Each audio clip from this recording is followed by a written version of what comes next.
धाराएं तो कम ज़्यादा भी हो सकती हैं। पुलिस की धारा लगाने से धारा फाइनल नहीं होती। बच्चियां क्या बयान दे रही हैं उससे धाराएं तय होती हैं। पुलिस तो बहुत बार धाराएं कम लगाती है अपराधियों को बचाने के लिए, पैसे के प्रेशर में, शासन के प्रेशर में धाराएं कम लगती है। ये तो कोर्ट डिसाइड करता अंतिम लास्ट में कि धाराएं क्या सही हैं और क्या लगनी चाहिए। इसका तो मामला आप छोड़ो, धाराओं के चक्कर में मत जाओ। पॉक्सो एक्ट का असली मायने है कि जो मानव दरिंदगी पे आए जो आदमी अब इस देश की छोटी बच्चियों के साथ, उनके लिए स्पेशल कानून बनाया है।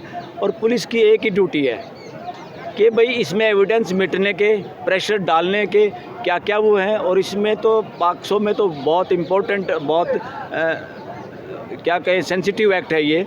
इसमें तो उनको तुरंत गिरफ्तार करना चाहिए था, ये पुलिस की ड्यूटी थी। लेकिन ये वाला जो धरना है वो 19 दिन हो चुके हैं पूरे।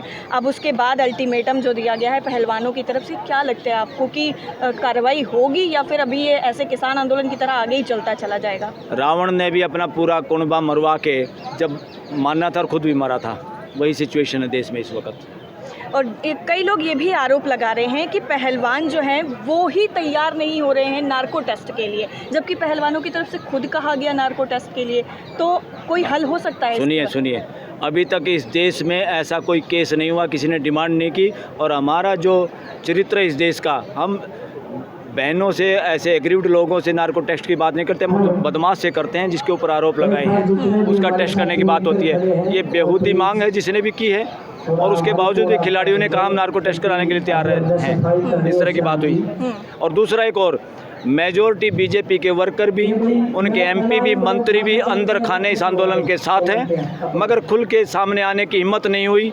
इसीलिए तो ये सारा का सारा जनता में रामायण और महाभारत के चरित्र के हिसाब से उनको पुकारना शुरू कर दिया। हमारे लिए बड़ी शर्म की बात है, मेरे लिए बड़ी शर्म की बात है। जो एक उस चार्ट में हमने फिर लिखा भाई किसको क्या बोल रहे हैं वकील लोग और समाज के लोग, वो मैं आपके सामने बताना चाहता हूँ क्या बोल रहे हैं आज के दिन। महाभारत के अनुसार लोग सत्यपाल मलिक को कृष्ण के चरित्र में देख रहे हैं, कैरेक्टर के रूप में, नरेंद्र मोदी जी को दुर्योधन के रूप में, ब्रिजभूषण को दुशासन के रूप में, मोहन भागवत को शकुनी के रूप में लोग पुकार रहे हैं, द्रौपदी मुर्मू जी को भीष्म पितामह के रूप में। बगैर इतनी लाचार हो गई हैं, कुछ कर नहीं पा रही।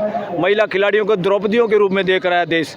जगदीप धनखड़ जी जो वाइस प्रेसिडेंट हैं देश के, उनको द्रोणाचार्य के रूप में, के समझदार होकर भी किस पक्ष में खड़े हैं। अमित शाह को, गृह मंत्री को कर्ण के रूप में देख रहे हैं लोग, और राजनाथ जी को धृतराष्ट्र के रूप में देख रहे हैं कि जिसने उसको प्रोटेक्शन दिया दुर्योधन को। मतलब और ये महाभारत के रूप में पृष्ठभूमि में देश में चर्चा में आ रहा, गली गली में। और रामायण के हिसाब से क्या क्या किसको पुकार रहे हैं मेजोरिटी के लोग? नरेंद्र मोदी जी को रावण के रूप में पुकार रहे हैं, ब्रिजभूषण को मेघनाथ के रूप में, अमित शाह को कुंभकर्ण के रूप में, हनुमान जी के रूप में खाप पंचायतों को और समाज के दूसरे लोगों को देख रहे हैं। और वानर सेना, ये समाज जो यहाँ खड़ा है, और महिला खिलाड़ियों को सीता के रूप में लोग देख रहे हैं, खिलाड़ियों के पतियों को राम के रूप में देख रहे हैं, कैसे हालात में भी अपनी पत्नियों का साथ दे रहे हैं। बजरंग पुनिया को लक्ष्मण भाई की तरह देख रहा है देश अब इस वक्त कि वो कैसे साथ खड़ा है इन लोगों के। और अंधभक्तों को रावण की सेना के रूप में ये देश देख रहा है और पुकार रहे हैं। चर्चा गली गली, ये वकीलों में भी, ये समाज में भी। और स्मृति ईरानी जी को शूर्पणखा के रूप में चर्चा में आए। कैसे चलेगा ये देश बताइए? जो राम के ठेकेदार, राम राज्य के ठेकेदार, वो तो रावण बन बैठे जनता के हिसाब से। कहीं ये सारी बातें सुनने के बाद किसी की भावनाएं तो आहत नहीं हो जाएंगी? अरे से भावनाएं, समाज में जो मैसेज आ रहा है वो ठीक करो। भावनाएं आहत क्या? किसी की भावना को ठेका लिया इस देश ने? तुम बहन बेटियों की इज्जत उछालो और तुम्हारी भावनाओं की ठेकेदारी बहन बेटियां लेगा ये देश। ये भावनाएं भड़कने का काम अब आस्थाओं के हिसाब से नहीं चलेगा। यहाँ सरेआम इज्जत लूटी गई है इन बेटियों की, उस पर कार्रवाई नहीं कर रहे, और धर्म के आधार पर तुम्हारी भावनाएं भड़क दे, तुम्हारी भावनाएं जाएं चूल्हे में। ऐसी भावना की ठेकेदारी अब फ्यूचर में नहीं चलेगी इस देश में। ये धार्मिक भावना को ठेस पहुंचाने के चक्कर में इस देश को बेवकूफ़ बनाना, उनको काबू में करना, उनको चुप रखवाना, ये नहीं चलेगा इस देश में अब फ्यूचर में। कहा जा रहा है कि अपने ही देश में इस तरीके से अपने ही देश की बदनामी की जा रही है। तो ये राम राज्य के पक्षधर तो यहाँ बैठे हैं, उस बचाने वालों के साथ तो रावण है, रावण की सेना है।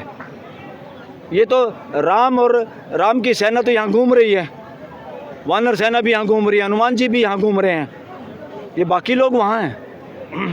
जो पुलिस को गिरफ्तारी नहीं करने देते, उसको कार्रवाई नहीं करने दी, ऐसा आदमी को बचाए रखे हैं। रावण ही बचा सकता है। रावण हम जो पढ़ते हैं, देश ने पढ़ा है, रावण ने आखिर दम तक सबको लड़ने का अहंकार रहा है। जब तक रावण का नंबर नहीं आएगा, ये रावण मानने वाले नहीं हैं। और ये उसी दिन फैसला होगा जब रावण की गर्दन फंस जाएगी।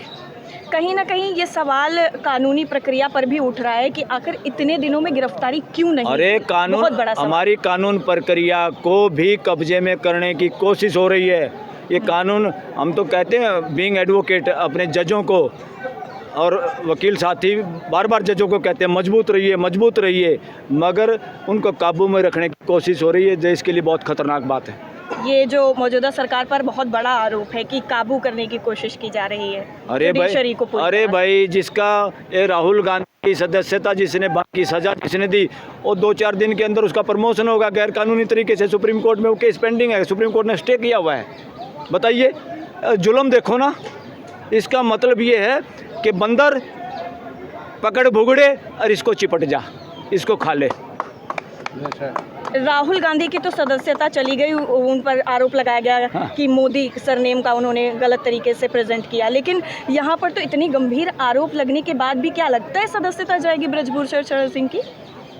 Future we are optimistic. हम सकारात्मक लोग हैं। देश सकारात्मकता के आधार पर चलेगा। जो नकारात्मक लोग हैं वो बहुत थोड़े हैं और सब कुछ होगा बिल्कुल हम सब की आंखों के सामने। Thank you so much. Thank you so much.